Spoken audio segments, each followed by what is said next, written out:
বিদঙ্গ.com তোমাদের স্বাগত। আমি নীলাঞ্জন, তোমাদের ম্যাথসের টিচার। তো আজকে যে অঙ্কটা নিয়ে আমরা আলোচনা করব সেই অঙ্কটা দেখো স্ক্রিনে দেওয়া আছে।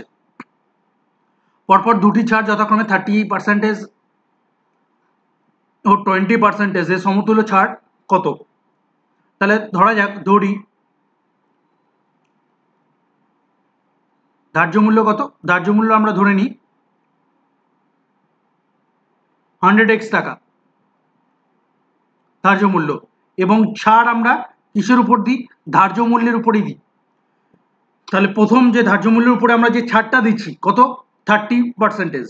তাহলে বিক্রয় মূল্য কত হবে? বিক্রয় মূল্য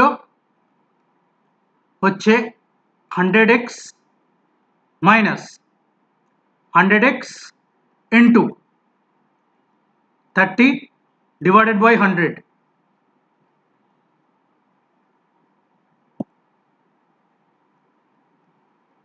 এত টাকা। 0 0 0 0 কেটে দিলাম, তাহলে এখানে পড়ে থাকলো 30x, তাহলে 100x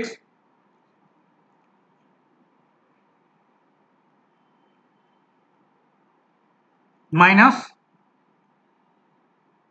30x টাকা, তাহলে কত হলো? 70x টাকা।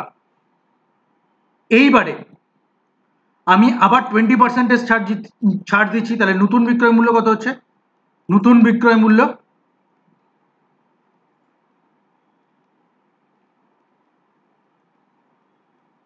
70x minus 70x into 20/100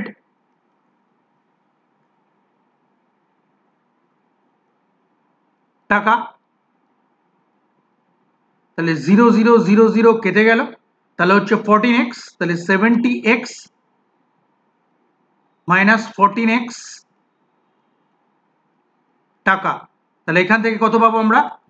56x টাকা। তাহলে টোটাল ছাড় কত হলো?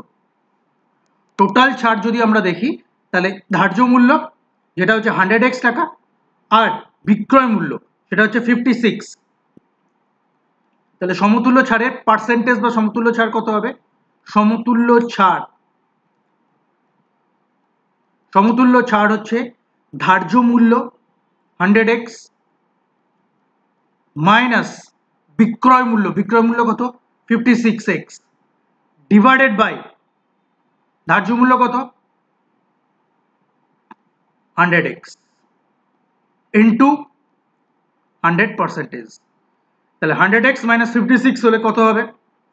100x মাইনাস 56x, তাহলে কত হবে?